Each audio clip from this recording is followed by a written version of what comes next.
भारत के लोग विदेश में पढ़ने जा रहे हैं। देश की शिक्षा नीति को आपने तबाह कर दिया। आपने जानबूझकर इतनी बर्बादी की है देश की।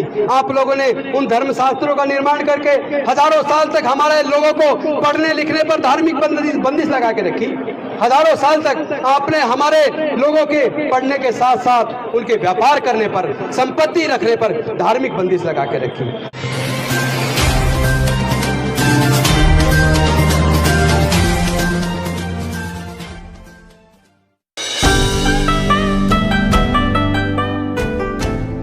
भारतवासी बने और देश से प्यार करना सीखे। ये जो नफरत का वातावरण खत्म होना चाहिए। नफरत से देश नहीं चल सकता। कि बाबा साहेब अम्बेडकर से माननीय मोदी जी नफरत करते हैं। भारतीय जनता पार्टी डॉक्टर बाबा साहेब अम्बेडकर से नफरत करती है। भारतीय जनता पार्टी तथागत बुद्ध से नफरत करती है। सीधा संदेश है, पूरा दुनिया देखती है। एक तरफ ये स्मारक बनाते हैं, दूसरी तरफ उनका जो लिटरेचर है, उनका स्मारक बना के वोट करना चाहते हैं। स्मारक बनाते हैं वोट लेने के लिए, लेकिन उनको देते बदले में सम्मान नहीं देते। सम्मान देने में इनकी जान निकलती है। बाबा साहब के इतिहास को खत्म करने की कोशिश है। बाबा साहब का इतिहास खत्म नहीं होगा। बाबा साहब का इतिहास खत्म नहीं होगा।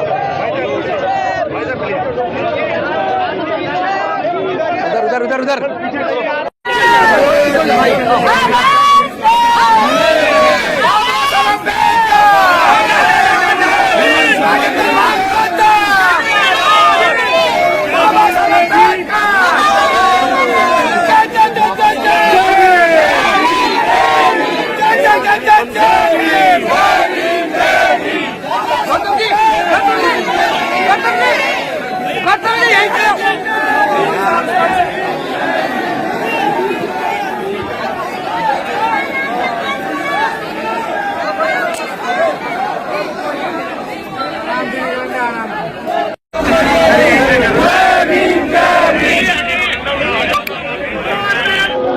एक्चुअली जानवर का ब्लड इंसान को चढ़ नहीं सकता।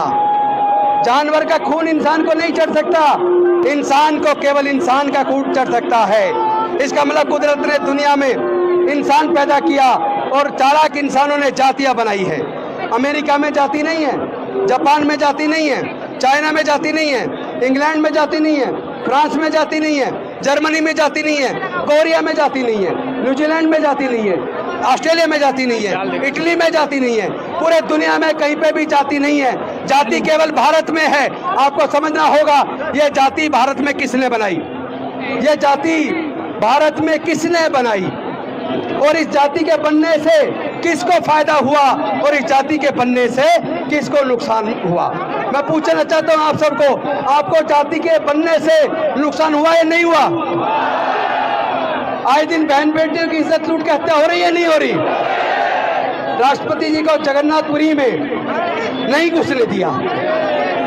एक आईपीएस ऑफिसर को 1 साल पहले राजस्थान के अंदर दिल्ली से 150 किलोमीटर की दूरी पर अपनी बारात घोड़ी पर निकालने के लिए कितना संघर्ष करना पड़ा। आईपीएस ऑफिसर को पूरे गांव को छावनी बनवाना पड़ा, तब कहीं जाकर उसकी घोड़ी पर बारात निकली। तो ये क्या ऐसे भारत मजबूत होगा? भारतीय जनता पार्टी के सांसद पूरे के पूरे एक धर्म को मानने वाले लोगों को आतंकित कर रहे हैं। कहाँ है दिल्ली पुलिस, कहाँ है न्यायालय? ऐसे देश चलेगा क्या? ऐसे नफरत पैदा करने वाले आतंकवादी में गतिविधि वाले बयानों को आखिर पुलिस कार्रवाई क्यों नहीं करती? क्या भारत की पुलिस भारतीय जनता पार्टी की कार्यकर्ता हो गई है? क्या देश की एनआईए, सीबीआई, ईडी क्या भारतीय जनता पार्टी की कार्यकर्ता हो गई है? शर्मनाक बात है। हमारी बहन बेटियों की इज्जत लूटी जा रही है, इज्जत लूटकर हत्या की जा रही है। हत्या करने वाले लोगों के साथ हत्या करने वाले लोगों का समाज महापंचायत करता है। शर्म नहीं आती क्या? इंदर मेघवाल को जिन्होंने घड़ा छूने पर हत्या कर दी, हत्यारों के फेवर में महापंचायत की जाती है। कितना शर्मनाक है। क्या हम भारत के लोग नहीं हैं? हम तो भारत के मूल निवासी हैं। हमने तो भारत का निर्माण किया है। जो लोग हमारी बहन को ये कह के कि उसके हाथ का बना खाना नहीं खाएंगे क्योंकि ये दलित ने बनाया है, मैं उनसे पूछना चाहता हूं, उस दलित भोजन माता को के हाथ का खाना बना खाने से तो आपने इनकार कर दिया, लेकिन जिन सड़कों पर आप चलते हो उन सड़कों को मेरे समाज के लोग मजदूर के तौर पर बनाते हैं। जिन घरों में आप रहते हो उन घरों का निर्माण मेरे समाज के लोग मजदूर के तौर पर करते हैं। जिन कपड़ों को आप पहनते हो उन कपड़ों को बनाने का काम मेरे समाज के लोग करते हैं। मेरे समाज के लोग पैदाइशी इंजीनियर हैं, मेरे समाज के लोग बर्तन बनाते हैं, मेरे समाज के लोग खिलौने बनाते हैं, और तो और जिन भगवान की मूर्ति की आप पूजा करते हो उन मूर्तियों को भी मेरे समाज के लोग बनाते हैं। इस तरीके से देश नहीं चलेगा। देश नफरत से नहीं चल सकता, देश प्यार से चलेगा। भारत से बुद्ध का धम्म शांति और मानवता का संदेश लेकर पूरे दुनिया में गया, पूरे दुनिया ने स्वीकार किया, तो फिर भारत को तकलीफ क्यों? कहां भारत दुनिया में नंबर 1 देश होता था? दुनिया के बाहर से लोग पढ़ने के लिए भारत में नालंदा यूनिवर्सिटी, विक्रमशिला यूनिवर्सिटी भारत में पढ़ने आते थे, तक्षशिला यूनिवर्सिटी आते थे। आज भारत के लोग विदेश में पढ़ने जा रहे हैं। देश की शिक्षा नीति को आपने तबाह कर दिया। आपने जानबूझकर इतनी बर्बादी की है देश की। आप लोगों ने उन धर्मशास्त्रों का निर्माण करके हजारों साल तक हमारे लोगों को पढ़ने लिखने पर धार्मिक बंदिश लगा के रखी। हजारों साल तक आपने हमारे लोगों के पढ़ने के साथ साथ उनके व्यापार करने पर, संपत्ति रखने पर धार्मिक बंदिश लगा के रखी। हजारों साल तक हमारे लोगों को मानवता का दर्जा नहीं दिया, जानवर से भी बदतर हालत करके रखी। भला हो एक डॉक्टर बाबा साहब अम्बेडकर, मैं आपको नमन करता हूं। आपने हमारे हजारों साल की गुलामी को तोड़ा है, आपने हमें मान सम्मान का जीवन दिया है। अगर मैं एक एमएलए हूं और मंत्री बन पाया तो ये मेरी खुद की काबिलियत नहीं थी, ये डॉक्टर बाबा साहब अम्बेडकर के बलिदान की वजह से हो पाया। वरना हमारे लोगों को कोई कुछ देने को तैयार नहीं है। तो जो कुछ हुआ है डॉक्टर बाबा साहब अम्बेडकर की कुर्बानी की वजह से हुआ है। मुझे दुख इसलिए है कि डॉक्टर बाबा साहब अम्बेडकर ने हमारे लिए अपना पूरे 4-4 बच्चे गंवा दिए, जवानी में अपनी पत्नी को गंवा दिया, उसके बावजूद हमारे लिए पूरी जिंदगी लगा दी, अपना पूरा जिंदगी हमारे लिए चला दी। पर हमने क्या किया? हमने उस व्यवस्था को मजबूत किया जिन्होंने हजारों साल तक हमें गुलाम बनाए रखा। जब आप जाति खुद खत्म करने को तैयार नहीं हो तो दूसरे लोग जाति कैसे खत्म करेंगे? पहले आप लोग संकल्प लीजिए कि आप लोग जातियों को छोड़ने को तैयार हो, आपस में रोटी बेटी का रिश्ता करने को तैयार हो। हमारे पास खेत की जमीन नहीं है, हमारे पास इतना पैसा नहीं है कि हम उद्योग धंधे खोल लें, लेकिन हमारे पास बाबा साहेब के दी हुई प्रज्ञा है, करुणा है, शील है, समता, स्वतंत्रता, बंधुता और न्याय का संदेश है। हम लोग पढ़ाई के रास्ते पर जाकर अपने समाज को आगे कर सकते हैं, लेकिन इन लोगों ने हमारे साथ एक छल किया है।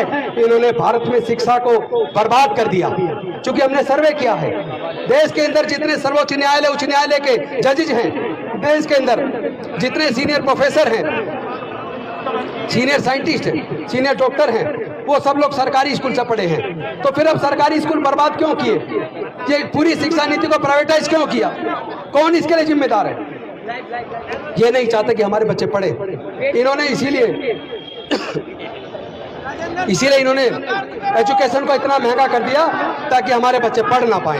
ये नहीं चाहते कि हमारे बच्चे पढ़े, क्योंकि इनको ये तकलीफ है। जो लोग हजारों साल तक इनके गुलाम थे, 15-15, 16-16 घंटे जो लोग काम करते थे, काम के बदले में पैसे नहीं मांगते थे, केवल बचा कुचा खाना मिल जाता था, उसी से अपने आप को जिंदा रखते थे। उन लोगों को ये तकलीफ हो गई कि ऐसा इनके पास क्या आ गया, आज ये जुल्म के खिलाफ बोलते हैं, मुकदमा दर्ज कराते हैं। आज ये लोग काम के बदले में न्यूनतम मजदूरी मांगते हैं। उनको तकलीफ हो गई कि अगर ये दलितों के, पिछड़ों के, आदिवासियों के, गरीबों के बच्चे, मजदूरों, किसानों के बच्चे पढ़ जाएंगे तो इनकी फैक्ट्रियों में, इनके खेतों में सस्ते मजदूर कहां से आएंगे? ये तकलीफ है। इसलिए उन्होंने हमारी एजुकेशन सिस्टम को तबाह कर दिया, इतनी महंगी शिक्षा कर दी, इतना महंगा इलाज कर दिया कि हमारे लोग इलाज के बिना मर जाएं, हमारे लोग शिक्षा से वंचित हो जाएं, हमारे लोग दोबारा से गुलाम हो जाएं। लेकिन मैं आह्वान करना चाहता हूं, भारत के लोग अब दोबारा गुलामी स्वीकार नहीं करेंगे, हमारे समाज के लोग अब दोबारा गुलामी स्वीकार नहीं करेंगे। मैं आपसे पूछना चाहता हूं, क्या आप अपने बच्चों को गुलाम देखना चाहते हो? नहीं चाहते तो इस लड़ाई को लड़ना होगा। ये लड़ाई हमारे बच्चों के भविष्य की है, ये लड़ाई हमारी बहन बेटियों की इज्जत की है, ये लड़ाई हमारे समाज के मान और सम्मान की है। देखिए, आप सबको गौरव होना चाहिए। हमारे VCK के प्रेसिडेंट, VCK हमारी, जिसको हिंदी में अगर कहें तो दलित पैंथर्स पार्टी, उसके नेता, राष्ट्रीय अध्यक्ष जो सांसद हैं तमिलनाडु से, वो तमिलनाडु से स्पेशली चलकर आपके इस आंदोलन को ताकत देने के लिए आए हैं। मैं थिरुमावलमन जी को आभार व्यक्त करता हूं कि हमारे बीच आए। की क्या पहचान, बौद्ध धम्म की क्या पहचान? जाति छोड़ो, जाति छोड़ो, जाति छोड़ो, बाबा साहेब की अंतिम इच्छा, बाबा साहेब की अंतिम इच्छा, बाबा साहेब की अंतिम इच्छा। बस एक बात और बता दूं क्यों इन्होंने हाय हल्ला मचाया है, क्योंकि गुजरात के अंदर भारतीय जनता पार्टी हार रही है, इसलिए 22 प्रतिज्ञाओं को इन्होंने मुद्दा बनाया।